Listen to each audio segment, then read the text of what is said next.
రెండవది ఏంటి అంటే, ఓకే, అండర్ దట్ ఎంతమంది మీలో నిజంగా చిన్నప్పుడైతే మనందరికీ డైరీ అనేది ఉండేది కదా, డైరీలో రాసుకోవటము, ఈరోజు జర్నల్ అంటాము.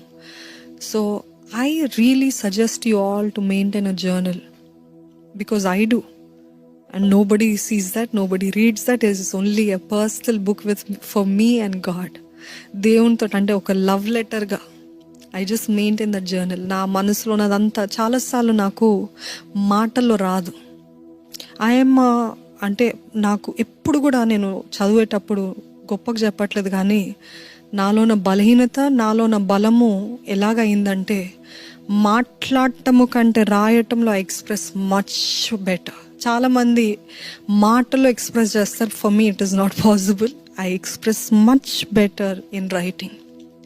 సో నాకు మాటలు రానప్పుడు, మాటల్లో ప్రార్థన రానప్పుడు, I right my prayers, I write my prayers, I write my fears, I write my insecurities, I write my whatever it is, I write it down.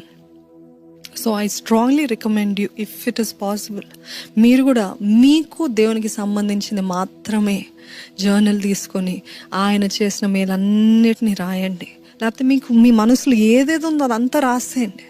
రాసి నమ్మండి, దేవుడు నమ్మదగిన వాడని, దేవుడు మీ జీవితంలో కార్యం చేయగలిగిన వాడని నమ్మి రాయండి. ఎందుకంటే దావీదుని చూసినట్లయితే, యునో, హీ ఆల్వేస్ స్టార్టెడ్, చాలాసార్లు, నాట్ ఆల్వేస్ బట్ చాలాసార్లు ప్రశ్నలతో, భారాలతో, కంప్లైంట్స్తో, దేవుడి పైన కోపంతో స్టార్ట్ చేస్తాడు. కానీ ఎండింగ్కి వచ్చేసరికి, నువ్వు గొప్ప దేవుడు ప్రభా, నువ్వు నమ్మదగిన దేవుడు అని he always ends with a praise.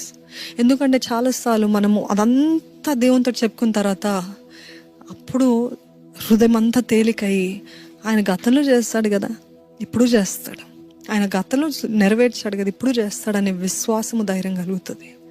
So I strongly recommend you, if it is possible, maintain a journal only between you and Jesus, and write your prayers, your praises, whatever is on your heart to Jesus, and mainly gratitude. Gratitude will rewire your brain. స్తుతి, కృతజ్ఞత మీ మనస్సుని మరలా నూతన పరుస్తుంది, రూపాంతరము చేస్తుందంట. రెండోది ఏంటంటే ప్రార్థన, దేవుని సన్నిధిలో మౌనంగా ఉండటము మన బ్రెయిన్ని, అంటే నెగిటివ్ థాట్స్ని రీస్ట్రక్చర్ చేస్తుందంట. It will restructure the brain. ఇవంతా కూడా సైంటిస్ట్ ప్రూవెన్ మెథడ్స్.